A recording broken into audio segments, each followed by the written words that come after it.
ಮಾಜಿ ಮಂತ್ರಿ ಕೆಎನ್ ರಾಜಣ್ಣ ಹೊಸ ಬಾಂಬ್ ಅನ್ನು ಸಿಡಿಸಿದ್ದಾರೆ. ಮಂತ್ರಿಗಿರಿ ಹೋಯಿತು ಎಂದು ಬೇಜಾರಿಲ್ಲ, ಮಂತ್ರಿಗಿರಿಗೆ ಅಂಟಿಕೊಂಡವ ನಾನಲ್ಲ.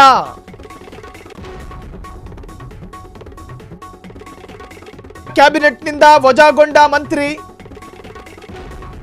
ಕಾಂಗ್ರೆಸ್ನ ಹೈಕಮಾಂಡ್ ನಾಯಕರ ಸಿಟ್ಟಿಗೆ ಕಾರಣವಾದ ಮಂತ್ರಿ, ಅವರನ್ನ ತಕ್ಷಣ ವಜಾ ಮಾಡಿ. ಕಾಂಗ್ರೆಸ್ನ ಹೈಕಮಾಂಡ್ ನಾಯಕರು ರಾಜ್ಯ ಮಟ್ಟದ ಕಾಂಗ್ರೆಸ್ ಲೀಡರ್ಗೆ ಖಡಕ್ ಸೂಚನೆ ಕೊಟ್ಟಿದ್ದು, ಮಂತ್ರಿಗಿರಿ ಹೋಗಲು ಹಲವು ಕಾರಣಗಳಿದ್ದಾವೆ. ಇದು ರಾಜಣ್ಣರ ಹೊಸ ಬಾಂಬ್. ಸಕಾಲದಲ್ಲಿ ಎಲ್ಲವನ್ನ ನಿರೂಪಣೆ ಮಾಡ್ತೇನೆ, ನಿರೂಪಿಸುತ್ತೇನೆ. ನಾನು ಕಾಂಗ್ರೆಸ್ ಪಕ್ಷದಿಂದ ಆಯ್ಕೆಯಾದವನು. ಮುಂದಿನ ದಿನದಲ್ಲಿ ನಿಮ್ಮ ಆಶೀರ್ವಾದ ಹೀಗೆ ಇರಲಿ. ರಾಜಣ್ಣ ಇನ್ನು 10 ಪಟ್ಟು ದೊಡ್ಡವನಾಗಿ ನಿಮ್ಮ ಮುಂದೆ ನಿಲ್ಲುತ್ತೇನೆ.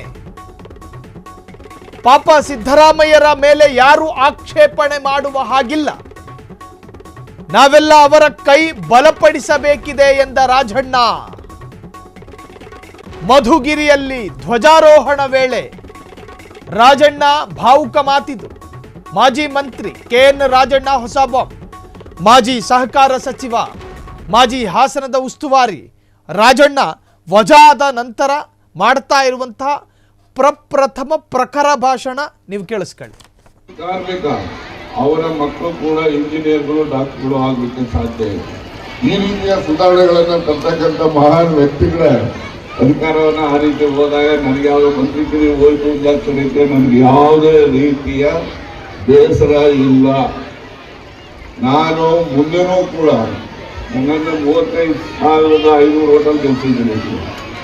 ನಾನು ಈ ಕ್ಷೇತ್ರದ ಜನರ ಸೇವೆಯನ್ನ ಮಾಡ್ತಕ್ಕಂಥದ್ದಕ್ಕೆ ನೀವೆಲ್ಲ ಕೊಟ್ಟಿರ್ತಕ್ಕಂಥ ಅಧಿಕಾರವನ್ನ ಬಳಸಿ ಮತ್ತೆ ಏನು ಮುಂದಿನ ದಿನಮಾನಗಳಲ್ಲಿದ್ದಾವೆ, ನಾನು ಈ ದಿನಮಾನಗಳಲ್ಲಿ ನಮ್ಮ ಸರ್ಕಾರದ ಸರ್ವ ಬೆಂಬಲವನ್ನು ಕೂಡ ಪಡೆದು ಜಿಲ್ಲೆ ಮಾಡ್ತಕ್ಕಂಥದ್ದಿರ್ಬೋದು, ಮತ್ತೆ ಕೇಬಲ್ ಕಾರನ್ನ ಮಾಡ್ತಕ್ಕಂಥದ್ದಿರ್ಬೋದು, ಮತ್ತೆ ನಮ್ಮ ತಾಲೂಕಿನ ಎಲ್ಲ ಕೆರೆಗಳಿಗೂ ಕೂಡ ನೀರನ್ನು ತುಂಬಿಸ್ತಕ್ಕಂಥ ಕೆಲಸವನ್ನ ಮುಂದಿನ ಉಳಿದ ಅವಧಿನಲ್ಲಿ ನಾನು ತೀರಿಸ್ತೇನೆ ಅಂತಕ್ಕಂಥ ಮಾತನ್ನ ಮತ್ತೊಮ್ಮೆ ಪುನರುಚ್ಚಾರ ಮಾಡಿ, ಈ ಪುನರುಚ್ಚಾರ ಮಾಡ್ತಕ್ಕಂಥದ್ದಕ್ಕೆ ನಿಮ್ಮೆಲ್ಲರ ಆಶೀರ್ವಾದ ಪಡೆದಿಂದ ನಾನು MLA ಆದಂತ, ಹಾಗೇನೆ ಸನ್ಮಾನ್ಯ ಸಿದ್ದರಾಮಯ್ಯವರ ಆಶೀರ್ವಾದದಲ್ಲಿ ನಾನು ಮಂತ್ರಿ ಆದಂತ.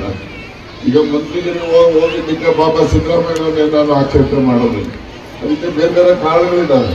ಆ ಕಾರಣಗಳನ್ನ ಸಕಾಲದಲ್ಲಿ ನಾನು ಅವೆಲ್ಲವನ್ನು ಕೂಡ ನಿರೂಪಣೆ ಮಾಡ್ತೇನೆ. ಆದ್ರಿಂದ ನಾನು ಮಂತ್ರಿ ಇದ್ರು ಹೀಗೇನೆ, ಮಂತ್ರಿ ಇಲ್ಲದೆ ಇದ್ದಾಗಲೂ ಹೀಗೇನೆ. ಅದಕ್ಕೋಸ್ಕರ ಅಧಿಕಾರ ಶಾಶ್ವತ ಯಾರಿಗೂ ಇಲ್ಲ. ಮತ್ತೆ ನಾನು ಯಾವತ್ತೂ ಅಧಿಕಾರ ಕಳೆದುಕೊಂಡವನು ಅಲ್ಲ. ನಾಳೆ ಅಧಿಕಾರಕ್ಕೆ ಹೋಗಿ ಅಂತಕ್ಕಂಥ ಮನಸ್ಥಿತಿ ನಂದು. ಯಾವುದೇ ಬೇಸರ, ಮಂತ್ರಿಗಿರಿ ಅಧಿಕಾರ ಅಂತಕ್ಕಂಥದ್ದು ಯಾರಿಗೂ ಇಷ್ಟಲ್ಲ. ನಿಮ್ಗೆ 1975 ಡಿಸೆಂಬರ್ ದೆಹಲಿನಲ್ಲಿ ಅವರು ಮಲಿಕೊಳ್ಳಿ. ಅವರು ಕೂಲಿ ಕಾರ್ಮಿಕ ಅವರ ಮಕ್ಕಳು ಕೂಡ ಇಂಜಿನಿಯರ್ಗಳು, ಡಾಕ್ಟರ್ಗಳು ಆಗಲಿಕ್ಕೆ ಸಾಧ್ಯ ಇದೆ. ಕ್ಷಣ ಕ್ಷಣದ ಸುದ್ದಿಗಳಿಗಾಗಿ ಫ್ರೀಡಂ ಟಿವಿ ಸಬ್ಸ್ಕ್ರೈಬ್ ಮಾಡಿ, ಲೈಕ್ ಮಾಡಿ ಹಾಗೂ ಫಾಲೋ ಮಾಡಿ. ಹೊಸ ಸುದ್ದಿಗಳ ನೋಟಿಫಿಕೇಶನ್ಗಾಗಿ ಬೆಲ್ ಐಕಾನ್ ಮೇಲೆ ಕ್ಲಿಕ್ ಮಾಡಿ.